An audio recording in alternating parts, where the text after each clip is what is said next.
আপনার প্রথমে ওয়ার্নিংগুলি জানাই। ফার্স্ট অফ অল দক্ষিণবঙ্গের বলতে পারেন প্রায় প্রতিদিনই জেলাগুলোতে হোয়াইট স্প্রেড রেনফল হওয়ার সম্ভাবনা, মানে হালকা মাঝারি রেন দক্ষিণবঙ্গের জেলাগুলোর অধিকাংশ স্থানে এবং মোস্ট অফ দ্য ডেজেরই হওয়ার সম্ভাবনা আছে 30 জুলাই পর্যন্ত। একদম 31 তারিখ জুলাই, মানে 25 তারিখে হোয়াইট স্প্রেড, 26 তারিখ হোয়াইট স্প্রেড, খালি 27 তারিখটা ফেয়ারলি হোয়াইট স্প্রেড, মানে 28, 29, 30 হোয়াইট স্প্রেড আর 31 তারিখটা আপনার ফেয়ারলি। তার মানে সপ্তাহে 7 দিনের মধ্যে আপনার 2 দিন হচ্ছে ফেয়ারলি হোয়াইট স্প্রেড রেন, 5 দিন হচ্ছে পুরো হোয়াইট স্প্রেড রেনফল রয়েছে। হ্যাঁ, এবং পুরো দক্ষিণবঙ্গে এমন উত্তরবঙ্গের ক্ষেত্রেও তাই। উত্তরবঙ্গেও আপনার ধরুন 28, 29, 30 হোয়াইট স্প্রেড, ঠিক আছে, 31 তারিখ হোয়াইট স্প্রেড এবং 27 তারিখও হোয়াইট স্প্রেড। মানে উত্তরবঙ্গ এবং দক্ষিণবঙ্গ এই দু জায়গাতেই আপনার সপ্তাহে 7 দিনের মধ্যে 5 দিন আপনি পাবেন। 5 দিন আপনার নট ভারী বৃষ্টি, হালকা মাঝারি বৃষ্টিপাত অধিকাংশ স্থানে, জেলাগুলোর অধিকাংশ স্থানে, ঠিক আছে। এটা আমি স্পেশাল ডিস্ট্রিবিউশন বলছি, এখানে ভারী বা এসবের কোনো ব্যাপার নেই, ওটা আসছি আমি পরে। আর 2 দিন হচ্ছে ফেয়ারলি হোয়াইট স্প্রেড। এবার আসি ইন্টেন্সিটিতে, যেটা আপনি জিজ্ঞেস করছেন ভারী, অতি ভারী ইত্যাদি। সেটা হচ্ছে আজকে দক্ষিণবঙ্গের বাঁকুড়া, পুরুলিয়া, ঝাড়গ্রাম এই এবং পুরুলিয়া না, বাঁকুড়া, পশ্চিম মেদিনীপুর এবং ঝাড়গ্রাম এই 3টি জেলাতে এক্সট্রিমলি হেভি রেনফল হওয়ার সম্ভাবনা যথেষ্ট বেশি, এবং তার সাথে থান্ডারস্টর্ম, লাইটনিং এবং ঝোড়ো হাওয়া ঘন্টায় 40 থেকে 50 কিলোমিটার বেগে ঝোড়ো হওয়ার সম্ভাবনা যথেষ্ট বেশি। সেই কারণে ওই জেলা 3টিতে আজকে লাল সতর্কবার্তা দেওয়া হয়েছে।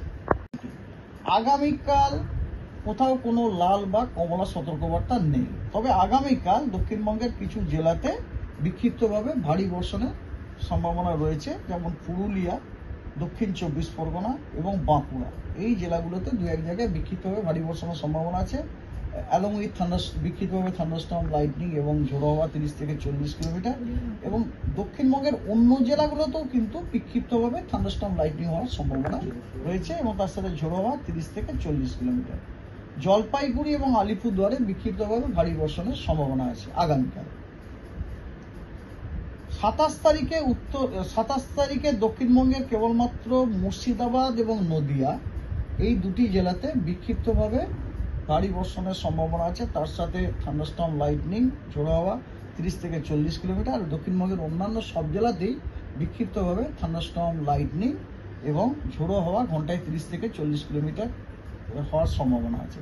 তবে কোনোটাতেই কমলা বা লাল সতর্কবার্তা নেই, সবগুলোতেই কিন্তু হলুদ সতর্কবার্তা আছে। আর উত্তরবঙ্গের দার্জিলিং, কালিম্পং, জলপাইগুড়ি, আলিপুরদুয়ারে বিক্ষিপ্তভাবে ভারী বর্ষণের সম্ভাবনা রয়েছে। 28 তারিখে দক্ষিণবঙ্গের নদিয়া এবং উত্তর 24 পরগনা এই 2টি জেলাতে বিক্ষিপ্তভাবে ভারী বর্ষণের সম্ভাবনা আছে। আর দার্জিলিং, জলপাইগুড়ি এবং 2 দিনাজপুরেও বিক্ষিপ্তভাবে ভারী বর্ষণের সম্ভাবনা আছে। 29 তারিখে উত্তর 24 পরগনা, দক্ষিণ 24 পরগনাতে কমলা সতর্কবার্তা দেওয়া হয়েছে ভারী থেকে অতি ভারী বর্ষণের জন্য।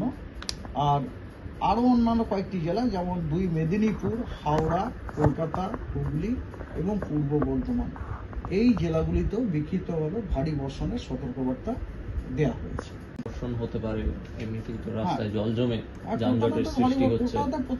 কলকাতাতে তো বৃষ্টি আছে, দেখা যাচ্ছে কলকাতা ক্যাপিটাল সিটি।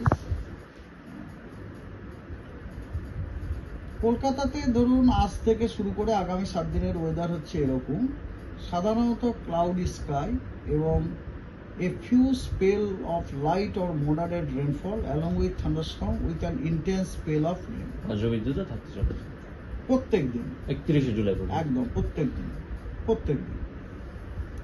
প্রত্যেক দিন আপনার থান্ডারস্টর্ম, লাইটনিং হওয়ার সম্ভাবনা আছে, ক্লাউডি স্কাই এবং তার সাথে 2-1 পশলা বৃষ্টি, ইন্টেন্স রেন। মানে ধরুন ওই কিছুক্ষণের জন্য ওই আপনার খুব একটা ইন্টেন্স হয়ে যায়। সঙ্গে কি আর্দ্রতাটাও থাকছে। 28 তারিখ একটু স্যার একবার বলুন না প্লিজ।